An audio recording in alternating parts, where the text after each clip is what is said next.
The night my husband died, I thought I'd buried every part of myself with him, especially the part that craved touch. But then his best friend Adam started showing up not just with flowers for the grave, but with quiet glances that lingered, hands that brushed too close, and a voice that made my skin hum. It started innocent, a shared drink, a memory, a laugh. But one night he whispered, "You don't have to be alone tonight." That's when I crossed a line I can never uncross. My husband's grave was still fresh, and so was my guilt. It had been nearly 2 years since I lost Michael. The world had carried on as if nothing had happened, but for me, time had split into two parts. Before and after him, I still slept on my side of the bed, cooked too much food, and left the bathroom light on because he used to say he liked the glow at night. The grief was quiet now, not the kind that knocked the wind out of me anymore, but the kind that settled in my bones like a constant ache.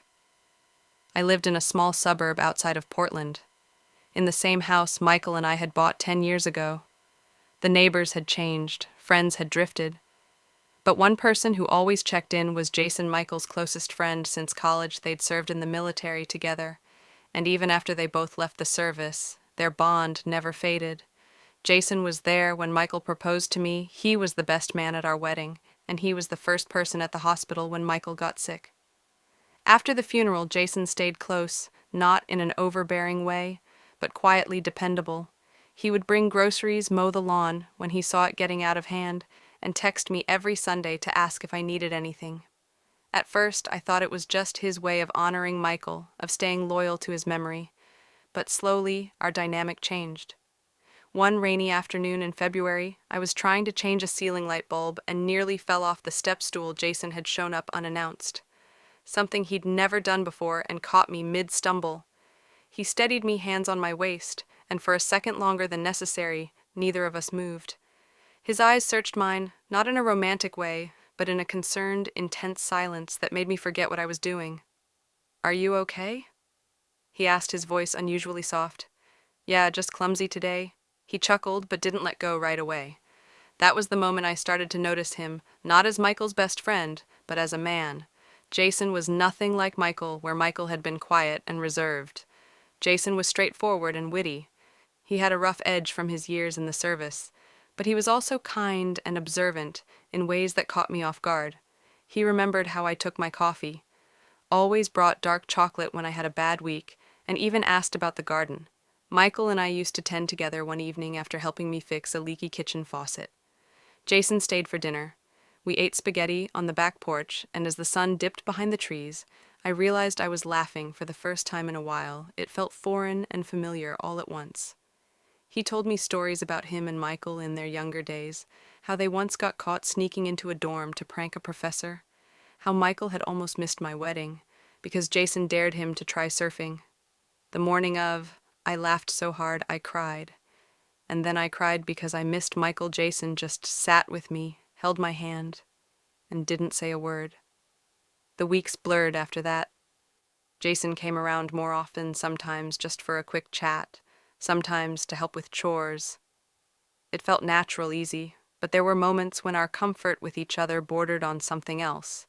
His hand resting on my back a little longer, a glance that lingered, conversations that dipped into personal territory. Neither of us had dared to enter before. One night we watched an old movie in the living room. I fell asleep with my head on his shoulder. When I woke up, it was past midnight, and he was still there, wide awake, looking at the flickering credits on the screen. I apologized, pulling away, but he stopped me with a gentle touch on my wrist. "It's okay," he said. "I don't mind." That moment lingered with me for days. Still, I felt guilt. I questioned what this was turning into. Was I betraying Michael's memory? Was Jason using our shared grief as a bridge into something that shouldn't be? Or was it just two lonely people finding comfort in each other? It all came to a head one weekend when a storm rolled through and knocked out the power. Jason called to check in, and without hesitation he said, "I'm coming over." He brought flashlights, batteries, and a bottle of red wine. We lit candles, played cards by lantern light, and for a few hours the world outside vanished, the rain pounding the roof, the soft glow of candles. It all felt too intimate, too dangerous, but I didn't stop it when I went to bed that night. I left my door cracked open, not on purpose, or maybe exactly on purpose. I listened for his footsteps, my heart pounding, but he never came upstairs the next morning. I found him asleep on the couch, his large frame curled under a throw blanket. He looked peaceful. I stood there longer than I should have, watching him breathe, wondering what I was doing and what I wanted to do. Was this grief? Was this healing? Or was it the beginning of something else entirely? The more time I spent with David, the more complicated everything became. What started as simple companionship had begun to feel like something else. I noticed the small things first, how my skin would tingle when his hand brushed against mine, how my heart skipped a beat when he leaned in to speak softly, how I caught myself wondering what it would feel like if he kissed me. And then there were his eyes, those steady, warm eyes that lingered too long on mine, eyes that used to hold memories of my husband, but now seemed to reflect something else entirely. I tried to ignore it. I told myself I was imagining things, that I was just vulnerable, lonely, craving any form of comfort after so much grief. But deep down, I knew better. David was looking at me differently, and I was responding in ways that would have shocked the version of myself from just a few months ago. Then one night, everything shifted. It had been raining all day, those soft, melancholic spring showers that made everything feel more intimate, more still. David had offered to come by and help clean the gutters, but we ended up just staying inside. I made us tea. We watched an old movie, Casablanca of all things, and as the closing credits rolled, we sat in silence, the kind that was filled with unspoken words. He looked over at me and said, "You know, sometimes I feel like Mark would want me to be here for you, in more ways than just a friend." My breath caught in my throat. I stared at him, unsure what to say. The words hung in the air, suspended by tension so thick it felt like a string could snap between us at any moment.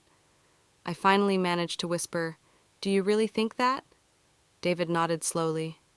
"I do, but only if you want that too. I don't want to overstep." That word echoed in my mind.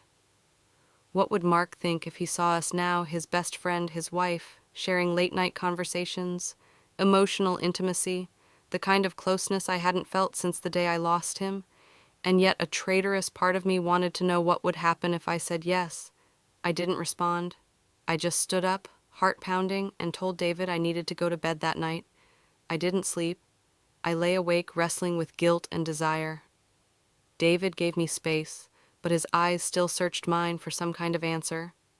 I avoided him, dodging calls, skipping our usual coffee meetups, shutting my front door a little too quickly, but avoidance couldn't last forever. The dam finally broke the following weekend. I was cleaning out the attic. One of those spontaneous, grief-fueled bursts of productivity, and I came across a box of Mark's old belongings, letters, photos, a worn baseball glove, memories that rushed at me like a wave. I sat on the attic floor and cried. Not the quiet kind of crying, but the broken, shaking kind that hollows you out. I didn't even remember calling David, but somehow he was there. He found me like that on the attic floor, surrounded by dusty memories and salt-streaked cheeks. He didn't say anything, just sat beside me, pulled me into his arms and let me sob against his chest. We didn't talk about feelings that day, or what had almost happened between us, but something changed after that. I let him back in. He started coming around again, helping with errands, fixing the leaky faucet, bringing me dinner. When he knew I wouldn't cook, the space between us began to feel familiar again. But now with a flicker of tension in every look, every brush of fingers, every lingering goodbye at the door. And then came the night. I found myself dressing with more intention before he came over. I had changed my shirt twice, put on mascara. I hadn't touched in months, wiped the lipstick off, then reapplied it. That scared me more than anything else. I was preparing myself for. What exactly? For David? For a second chance, or for a mistake I couldn't undo? When he showed up, he noticed he didn't say anything, but his gaze told me he saw the effort. We had dinner, grilled salmon, wine, and soft jazz, humming in the background. It felt romantic in a way neither of us wanted to admit after we ate. I stood up to take our plates to the sink. As I turned, I felt his hand catch mine. "Stay," he said softly. I froze. This was the moment everything could tilt in one direction or the other. I sat back down slowly, my heart pounding loud enough I was sure he could hear it. His thumb brushed across the back of my hand as his eyes searched mine. "Emily," he whispered, "I've wanted to kiss you for weeks." I swallowed hard, everything in me, screamed that this was wrong, and yet wasn't there something also deeply right about it? He leaned in so close I could smell the warm spice of his cologne, so close I could feel his breath on my lips. But just before his lips touched mine, I pulled back. "I'm scared." I said he didn't pressure me. I know he said so am I. Said so am I, but we can take it slow, only if it feels right. I nodded, barely able to speak because for the first time in what felt like forever, the ache in my chest didn't feel quite so lonely anymore. It was well past midnight when I finally turned off the lights and slipped under the covers, the chill of the sheets clinging to my skin. My heart was still racing from the evening's events. Matt's touch on my waist in the kitchen, his eyes on mine as he asked if I'd been lonely. I couldn't stop replaying those seconds, trying to decode his expression, his tone, the way his body leaned toward mine, just enough to feel intentional. And then there was the look he gave me before heading to the guest room. It wasn't confusion, it was restraint. I lay in the dark, restless flipping from side to side. I wasn't foolish. I knew the thin line we were towing. Matt had been my husband's best friend for over 15 years. He was with us through Michael's battle with cancer there at the hospital the night he passed, helping carry the casket at the funeral. He'd seen me at my worst, at my most broken. And yet, when I closed my eyes that night, it wasn't memories of Michael. I saw. It was Matt's hands on the back of my chair, his voice low and warm, the smell of his cologne lingering on my skin. After he brushed past me, I tossed the blanket aside and stood wrapping my robe around myself. Maybe a glass of water would help. Maybe I just needed to breathe. The hallway. Light was off, and the house was quiet.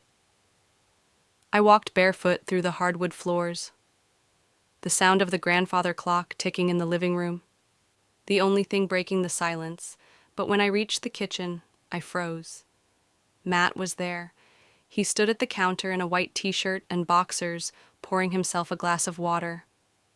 His head turned when he heard me, his expression unreadable at first, then softening. "Couldn't sleep either?" he asked. I nodded, too stunned to speak at first. Yeah, just too many thoughts. He handed me the glass he'd just filled. Our fingers touched barely, and yet that 1 second felt like it stretched forever. "Sit with me," he said gently. We moved to the living room, the only light coming from the moon filtering through the curtains. We sat on the couch, just close enough that our shoulders touched. I pulled my robe tighter, suddenly very aware of how thin it was. "I didn't mean to overstep earlier," he said suddenly in the kitchen. I've worried about you a lot, and tonight being here again, it felt familiar but different." "I know," I said softly. "It's been hard. I didn't think I'd ever feel anything again." There was a pause, a heavy one. "But you did?" he said barely above a whisper. I turned my face toward him. "Did you?" He looked at me, then really looked. His jaw tightened slightly, as if holding something back. "I have, for a long time. I just never let myself admit it. You were his, and I respected that, but I'm not his anymore." I whispered. That broke the silence. Like thunder, Matt shifted closer, brushing a lock of hair behind my ear. "I never wanted this to happen like this, but you sitting across from me tonight, laughing again, breathing again, it woke something up in me, something I thought I'd buried." My breath hitched. He leaned in, just close enough that our foreheads touched his hand, cupped my cheek. "If this is wrong, say something, I'll stop. But if you feel it too, I can't pretend anymore." My lips parted. I should have said no, should have stopped him, but my heart was beating out of my chest, my skin electric where he touched it. I closed the space between us. The kiss was soft at first, careful, then urgent. All those months of loneliness, of grief and aching silence poured out of me in that moment. I clung to him, and he to me. We weren't just kissing, we were confessing. We moved together instinctively, his hands finding the curve of my back, my fingers threading into his hair. He lifted me gently, carrying me to the couch as if I weighed nothing. His body hovered above mine, his eyes searching mine for any flicker of doubt, but there was none. "Are you sure?" he asked, voice ragged. I nodded. "I need this." He kissed me again, deeper this time. The world fell away. The past. The grief. The rules we'd both followed so tightly for so long in that moment. There was just us. No guilt. No ghost of Michael watching us. Only two people who had been broken and found comfort in each other's pieces. The night unfolded like a secret, slow and intense. There were moments we paused, hands tangled, eyes locked, rediscovering how it felt to be seen, again, wanted again. He was gentle in ways I hadn't felt in years, careful yet hungry, like he was memorizing every inch of me, and I let him afterward. We lay tangled in each other, breathless. My head on his chest, his hand stroking my hair. The silence was no longer heavy, it was warm, full. "I didn't expect this," I said softly. "Neither did I," he murmured, "but I don't regret it, not even a little." I lifted my head to look at him. "What now?" He paused. "We take it one step at a time. If this was just tonight, I'll accept that. But if it's more, I want to explore it with you." My heart squeezed. There were 1,000 reasons to pull away, to say it was a mistake. But I didn't want to. I don't want to be alone anymore. I said, voice trembling. "You're not," he whispered, pulling me close again, and for the first time since Michael's death, I believed it. The morning sunlight streamed through the blinds, casting golden stripes across the living room floor. I woke in Matt's arms, my head resting on his chest, his hands still wrapped protectively around my waist. For a moment, I didn't move. I just listened to the steady rhythm of his heartbeat, grounding me in a reality I never expected. We didn't speak much at first. There were no grand declarations, no sudden promises, just quiet understanding. Matt made coffee while I sat at the table in one of his shirts, the scent of last night still lingering in the air. When he placed the mug in front of me, he smiled, soft, unsure, but hopeful. "What we did." I started, my voice barely a whisper. "Do you regret it?" He shook his head instantly. "No, do you?" I looked down at my hands, then back at him. No, it felt right even if it was unexpected. The next few weeks were cautious. We talked, really talked about Michael, about grief, about boundaries, and what came next. Matt didn't try to replace Michael, and I didn't try to force something that wasn't real. We simply let it unfold. Some people might judge us, say we crossed a line, but love doesn't follow rules, especially when healing is involved. Matt didn't just fill the silence Michael left behind. He helped me rediscover myself in it, and for the first time in years, I wasn't just surviving, I was living again with him.